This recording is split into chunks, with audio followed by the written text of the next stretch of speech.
Zombies. Deal with it. They are coming. And we need to be prepared. Knowledge is great, and it is important to be smart, but we also need to be physically prepared. But how do we train ourselves to kill a zombie before they actually are here? Keep in mind the only way to kill a zombie is to destroy the brain. Now there are very high quality human analogs with ballistics gel flesh and brains with a fiberglass skull.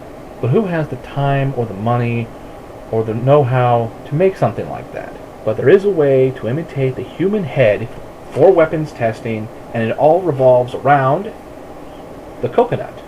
Believe it or not, a coconut will actually break at a near identical pressure to a human skull, making a great focal point for your weapons platform. This is the Average Joe's Zombie Analog Weapons Test Platform. It is an excellent example of how simple not only equals better, but it also equals cheap. Here's what it consists of. Here's the coconut on top, attached only by 2 or 3 strips of box tape. Then there are 3 unattached logs stacked one on top of each other, effectively making a wooden snowman. Now the coconut is very gingerly attached to the log, and the logs are not attached to anything, and that is very crucial to the setup. Now you want the whole thing to be between 5.5 and 6.5 feet tall, to simulate the average height of a person. You see, the whole point of this is not to simply break a coconut. You want to simulate fighting and killing a zombie. Now when you are training, practicing, or experimenting, any potential result needs to be valid, and you need to have a real-world equivalent to associate with any potential results. First, the tape. It is there for a reason. That reason is that it will break or come unstuck at a similar pressure that the human neck will bend or deflect. You don't want the target to be so secure to the platform that it can break just by being separated from the platform. You want it to break because of what you did to it. Now before we show you the weapons experiments, let's make sure you understand the criteria. Only a broken coconut will indicate a kill. If the coconut is hit and releases from the tape or breaks the tape, that indicates a neck injury, but does not qualify as a kill. If the coconut is hit and the whole rig falls over, but the coconut is still not broken, that indicates that you knocked over the zombie, giving you the potential for escape, but still does not qualify as a kill. Hi, we're here to explain to you one of the essences of zombie survival. Your dog is paramount. Now she's not paramount, she just happens to be here. She'll get out of here when she sees what we're doing. This is Sam Wazorek, my lovely assistant. Hi. Okay. Howdy do. Here's what we're going to do. Basically, we're going to show you a great and very cheap analog on how to know if or not you can kill a zombie. Okay. This is our rig.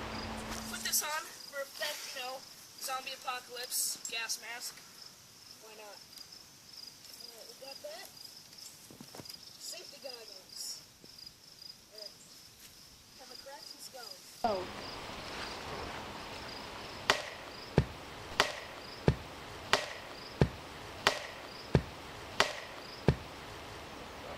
Well, it took the head off. Any holes, any damage? Dented it. Let me see. Okay, that there is what we call a non-kill. That is an injury. Alright, the 12-ounce hammer with the 30-ounce kid didn't do the job. This is a claw hammer. This is not the preferred method, but this is a method, okay? Remember, zombie juices are very toxic. They don't like crap in your mouth. You also want safety goggles in your mouth. What are you going to do? Alright. There you go. It's still in your mouth. Ah, that's my hair. Organization is very important. Ready?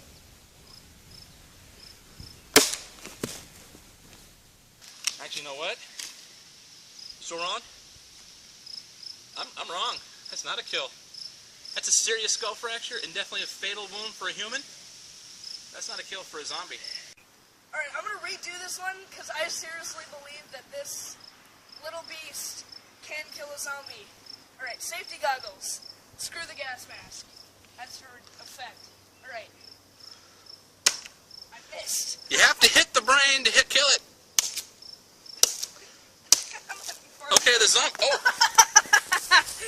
Alright. If the zombie was very forgiving, okay. If he was very slow, maybe, like, you know, like his legs eaten off already. That would have worked. Alright, we tried the hammer. Effective eventually, but not necessarily guaranteed. Today, well, actually, same day, I'm going to go like this. Hatchet. Basically, what you're doing is differences between bladed versus blunt weapons. Blunt weapons have better penetration, and they're a little bit more reliable. Alright, ready? Nice, but That, zombie brain, not a guarantee, but I did get the brain. Okay, this time, for fun, okay. instead of coming straight down, I'm going to see how well I can do the side hit. Basically, this is just for, again, this is for practice. The zombies are not real yet. That's why we do this. Damn, dude. We just learned something here. Who knew? This is a little bit counterintuitive, isn't it? Because I thought that we had the weight of the body to kind of give me a little bit of resistance. I honestly thought this would be more reliable than this. Alright, we're going with this weapon again because, I don't know, I just like it. I like it a lot. I'm not crazy. So instead of doing the top-down strike, we're gonna go from side, okay? Alright. So, Safety goggles. yeah. Yep. If you're ever gonna do this, safety goggles. And don't do this at home. Go to a friend's house. Oh, wow. Okay, let's try this again. Wow. Okay. Third time's a charm.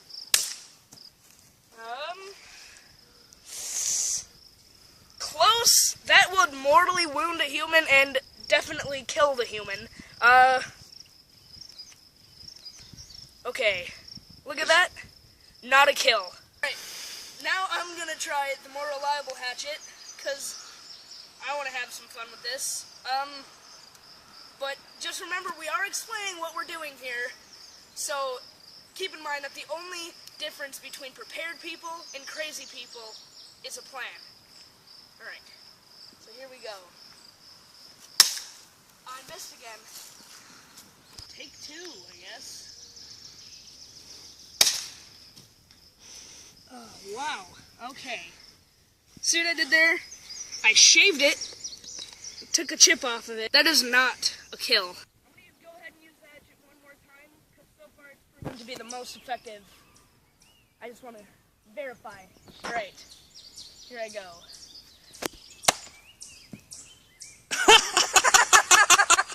Now say it. Look at that, you guys. Woo! Not a kill, but that's a damaged zombie. Alright, this is our last coconut, so it's probably going to be our last shot. Here's what I'm going to do. Instead of coming in horizontal, which we know does work, but may not work for every situation, we know the vertical has a lot of problems. This time I'm going to come in, I'm going to take a step, and I'm coming in a good, solid 45-degree angle. See what that does. Okay, ready? Alright, Kenny, you gotta give me one more shot at this. I mean, I've tried over and over and had no fruits of success, you know, so to speak. Alright, because of what we learned, I'm gonna come at this with the 45-degree angle. Alright.